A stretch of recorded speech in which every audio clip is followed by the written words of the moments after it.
What if I told you that the most magnetic thing about you isn't something you can put on, perform, or prove, but something that was forged in you long before anyone could see it?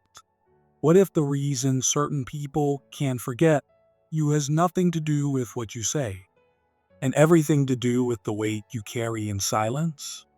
Chosen one, before the world could recognize you, before your reflection became something that pulled eyes and shifted atmospheres, there was a silence. Not the silence of emptiness, but a living, divine stillness, deep, deliberate, and sacred. You are not thrown together in haste. You are carved slowly, shaped in the holy fire of God Himself, refined beyond time, beyond the need for applause, beyond the shallow hunger for validation. While others were molded by approval, you were formed by purpose.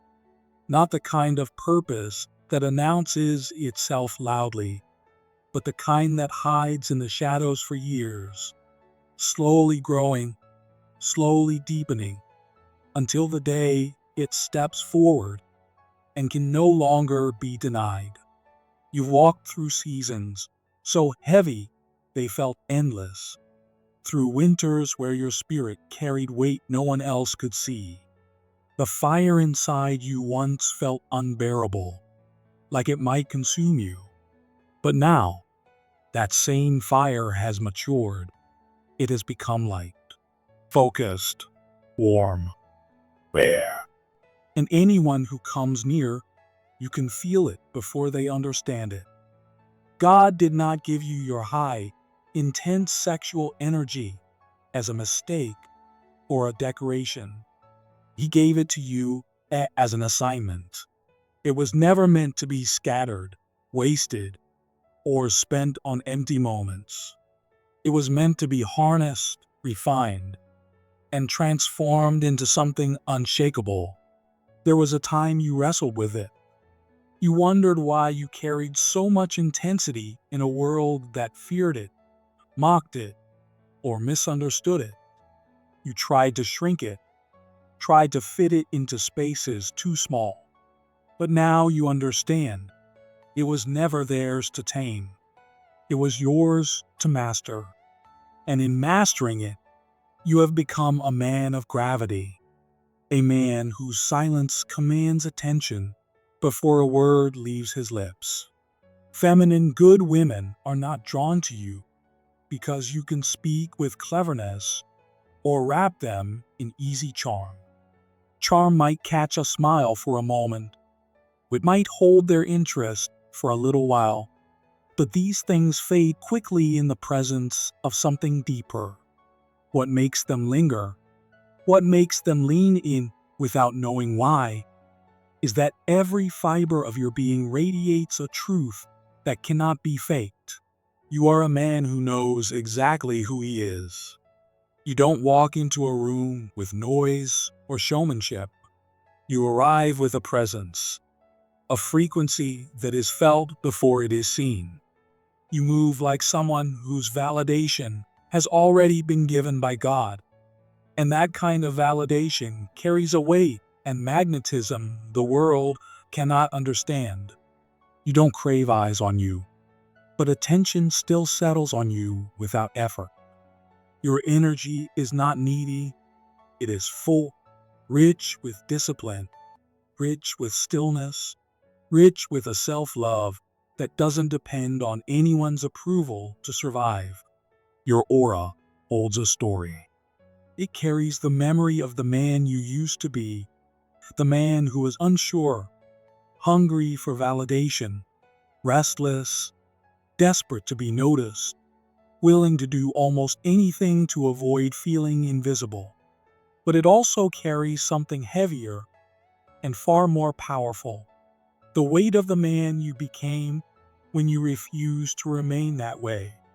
The man who stopped chasing, stopped begging to be seen, stopped performing for acceptance. The man who decided that his worth would not be measured by who stayed, who clapped, or who offered affection. That transformation is etched into your energy, and a good woman feels it before you ever speak. Your sexual energy is no longer wild and spilling in all directions. It is no longer tangled in constant desire, leaking to be validated by attention. It has been consecrated, purifying, mastered. It has been brought under the authority of your spirit and your purpose. It is fire that you can hold without being consumed by it. And when a good feminine woman steps into your space, she feels that fire, not as a threat, not as something trying to take from her, but as warmth that invites her closer. She feels the restraint like gravity, something steady and unshakable that her spirit instinctively trusts. She is not drawn because you push yourself onto her, but because your truth quietly calls to her own. You don't have to touch her to reach her. Your presence enters her energy field without effort, harmonizing with her nervous system, speaking to parts of her soul she didn't realize were listening. She feels something ancient, something sacred, something that reminds her that real men still exist. She feels trust without needing a list of reasons to justify it. You are no longer the man who knocks on the door of her heart, trying to force your way in. You are the man whose presence makes her want to open it herself, because she feels safe enough to do so. That safety is not born of weakness or submission. It is born of strength that does not need to control. Your aura is quiet, but undeniable. It speaks without a voice. You don't need to perform for me. I see you without your words. You are free to be fully feminine here, because I am fully masculine enough to protect that space without taking it over. She hears it, not with her ears, but with her soul. She leans in without realizing when it began, only knowing she doesn't want to lean away. She understands she has found an answer to a prayer she never voiced aloud, not because you came flawless, but because you came whole. You arrived with self-respect instead of self-deception, with a calm that was forged in the fire, not gifted by ease. And that calm, this fullness of divine masculine energy, is something good women crave more than beauty, more than perfection, more than pleasure. Pleasure can fade, beauty can shift, perfection is an illusion. But presence, the grounded presence of a man secure in himself, is rare enough to be treasured. Your presence doesn't pull at people, it invites them. It doesn't demand, it allows. It creates space for connection that runs deeper than surface attraction. This is why you are unforgettable. You are no longer just a man walking through life. You are a prophecy made flesh. Every good woman who has cried into her pillow at night, asking if real masculinity still exists, has been dreaming of you. Not your face, not your body, not your style, but the spirit you now embody. And now that you have arrived, fully aligned, and at peace with yourself, she knows her prayers were not wasted. She sees the proof in front of her that divine masculinity is still alive. You don't just move through life anymore. You move life itself. Your words carry weight because they rise from silence, and your silence speaks because it is full of meaning. You don't lead with seduction. You lead with sovereignty. That sovereignty is a steady drumbeat that feminine women feel, even if they cannot explain why they can't stop looking at you, why they trust you without a checklist, why they sense they are safe without needing proof. Your energy explains you before your voice does. You are the man spoken of in the old songs and whispered about in the quiet verses of ancient poems. The one they believed had vanished from this world, the one whose presence feels like a lost chapter from a sacred text. You are the living echo of an era when men were not measured by noise or flash, but by the depth of their spirit, the gravity of their stillness, and the purity of their intent. Your essence carries the weight of 1,000 untold stories, the kind women feel in their bones, long before they ever hear your voice. Your sexual energy is no longer a weapon for conquest or a currency for validation. It is a sacred current, guarded like treasure in a temple. You no longer release it carelessly, scattering it for attention or temporary thrill, because you know its worth. You understand that energy is life, and life is holy. Every spark of that fire has been purifying through discipline, patience, and self-respect. And when a man learns to respect his own fire, he becomes the fire she can dance around without fear. Steady, warm, and safe, yet capable of consuming anything false in its path. You no longer chase what is meant for you because you know the law of divine alignment. A man in alignment does not hunt, he attracts.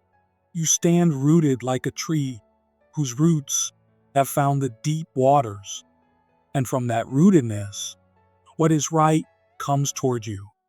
You do not scramble for attention because you no longer live for the eyes of the world. You live for the gaze of God. You rest in your purpose, and that rest radiates more power than any performance ever could. This rest glows with something far stronger than lust. It glows with divine magnetism, the rare energy that does not merely stir a woman's desire, but stirs her soul. In your presence, she does not just feel attraction. She feels remembrance. She remembers the safety she longed for as a girl, the respect she prayed for as a woman, and the holy reverence she almost stopped believing could exist in a man. Around you, she remembers that God still writes love stories worth waiting for. She remembers that masculinity, in its purest form, is not a threat to her softness, but the shelter for it. You are the man who walks without hurry, yet leaves ripples wherever he steps. Women who encounter you find themselves thinking differently, breathing deeper, and questioning why their hearts feel both stirred and at peace. Your energy is not hungry. It is rich, rich with discipline, rich with presence, rich with the kind of self-love that requires no audience and no applause. You do not need to be seen to know who you are, but when you are seen, the memory lingers. Your very stillness speaks. It tells of battles fought in silence, temptations resisted, and fires kept burning through nights no one else saw. It carries the memory of the man you once were, restless, searching, maybe even desperate for validation. But more importantly, it carries the testimony of the man you became when you chose to stop living that way. You are no longer a man led by appetite. You are a man guided by vision. And when a good, feminine woman stands in your presence, she feels it not as a performance or a seduction, but as a truth that resonates with her own. She cannot resist it, not because you ensnare her, but because her soul recognizes yours. Your energy becomes a mirror, reflecting back her own longing for depth, safety, and holiness. In that moment, attraction becomes something more than chemistry. It becomes worship. You are not here to conquer her body. You are here to honor her soul. And that, more than anything, is what makes you unforgettable.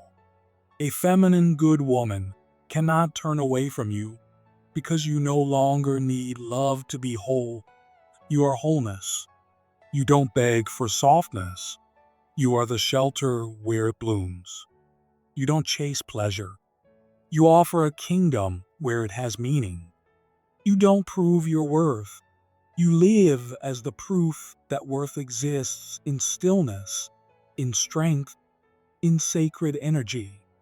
You are the man who makes the feminine rise, who does not flinch in her storms, who does not shrink in her radiance, who does not lose himself in her beauty. You see her without worshiping her. You desire her without needing her to complete you. And she knows it deep in her spirit, because when she is near you, she feels at home. You are the reason she can believe again, the reason she can relax, the reason she can set her armor down. You have become more than a man. You have become a presence, an atmosphere, a shelter, a storm. You move with certainty, not arrogance. You no longer try to manipulate affection or earn attention with performance. You know now that the most powerful form of seduction is in how you carry your light, not in how loud you are. And now, the feminine does not just feel attraction around you, she feels not just desire, but reverence. She sees not a boy chasing approval, but a king who wears a crown forged in silence, suffering, and sacrifice. You did not inherit this crown. You earned it through lonely nights, through trials that broke your ego, but built your soul, through choosing the path of purpose over the path of applause. Now you walk as a living flame, and when she sees you, something ignites in her, not just lust, but longing for presence, protection, and clarity. You awaken her spirit by your restraint. You ignite her feminine by refusing to control it. You invite her to rise without pushing her to fall. She may tempt you, but it is your groundedness that undresses her heart before her body. She may tease you, but it is your purpose that disarms her completely. You are no longer looking for release. You are walking in mastery. You have stopped taking power from women and have started awakening power within them, not by words, not by touch, but by who you are. This is a rare kind of seduction, the fire that warms but does not burn, the gaze that redeems rather than devours, the touch that offers without demanding.